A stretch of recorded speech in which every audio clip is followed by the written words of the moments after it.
Hello everyone, welcome back to my YouTube channel. ಹೋಟೆಲ್ಗಳಲ್ಲಿ ಬಿರಿಯಾನಿ ಜೊತೆಗೆ ಯಾವ ರೀತಿ ರಾಯ್ತ ಕೊಡ್ತಾರೋ ಅದೇ ರೀತಿ ನಾವಿವತ್ತು ರಾಯ್ತನ ಮನೇಲಿ ತಯಾರು ಮಾಡೋಣ.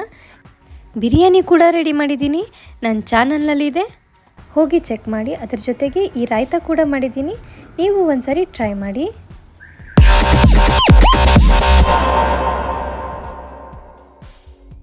ರಾಯ್ತ ಮಾಡಲಿಕ್ಕೆ ಮೊದಲು ನಾನು ಮೊಸರು ತೊಗೊಳ್ತಾ ಇದ್ದೀನಿ. ಮೊಸರು ಗಟ್ಟಿಯಾಗಿರೋದ್ರಿಂದ ನಾನಿಲ್ಲಿ ನೀರನ್ನ ಆ್ಯಡ್ ಮಾಡ್ತಾಯಿದ್ದೀನಿ.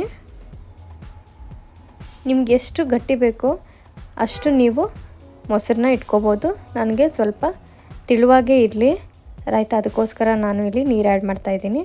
ಇದಕ್ಕೆ ನಾನು ಒಂದು ಸ್ವಲ್ಪ ರುಚಿಗೆ ತಕ್ಕಷ್ಟು ಉಪ್ಪನ್ನ ಹಾಕ್ತಾಯಿದ್ದೀನಿ. ಉಪ್ಪು ಹಾಕಿ ನಾನು ಒಂದು ಸ್ವಲ್ಪ ಪೆಪ್ಪರ್ ಪೌಡ್ರನ್ನ ಆ್ಯಡ್ ಮಾಡ್ಕೊಳ್ತಾ ಇದ್ದೀನಿ, 1/2 ಟೇಬಲ್ ಸ್ಪೂನ್. ನಾನು ಈರುಳ್ಳಿ ಕೂಡ ಕಟ್ ಮಾಡಿಟ್ಕೊಂಡಿದ್ದೆ, ಆ ಈರುಳ್ಳಿನ ನಾನೀಗ ಆ್ಯಡ್ ಮಾಡ್ತಾಯಿದ್ದೀನಿ.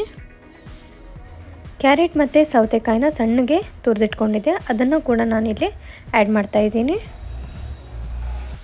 ಕೊತ್ತಂಬರಿ ಇಲ್ಲ ಅಂದರೆ ಯಾವ ಅಡುಗೆ ಮಾಡಿದರೂ ಅದು ಇನ್ಕಂಪ್ಲೀಟ್ ಅನಿಸುತ್ತೆ. ಅದಕ್ಕೆ ನಾನು ಸಣ್ಣಗೆ ಕೊತ್ತಂಬರಿನ ಕಟ್ ಮಾಡಿಬಿಟ್ಟು ರಾಯ್ತಾಗ ಹಾಕ್ತಾಯಿದ್ದೀನಿ.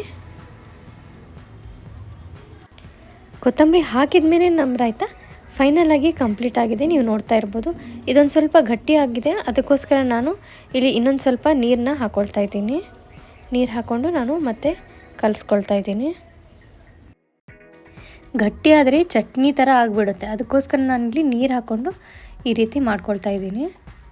ಇಲ್ಲಿ ಎಷ್ಟು ಕಲರ್ಫುಲ್ಲಾಗಿ ಕಾಣಿಸ್ತಾ ಇದೆ ನೋಡ್ತಾ ಇರ್ಬೋದು. ಸಣ್ಣದಾಗಿ ತುರ್ಕೊಂಡು ನಾನಿಲ್ಲಿ ಹಾಕಿರೋಂತಹ ಕ್ಯಾರೆಟ್ ಮತ್ತು ಸೌತೆಕಾಯಿ, ಕೊತ್ತಂಬರಿ ಹಾಗೆ ಈರುಳ್ಳಿ ಎಲ್ಲ ಎಷ್ಟು ಕಲರ್ಫುಲ್ಲಾಗಿ ಕಾಣಿಸ್ತಾ ಇದೆ ಅಂತ ಹೇಳಿ.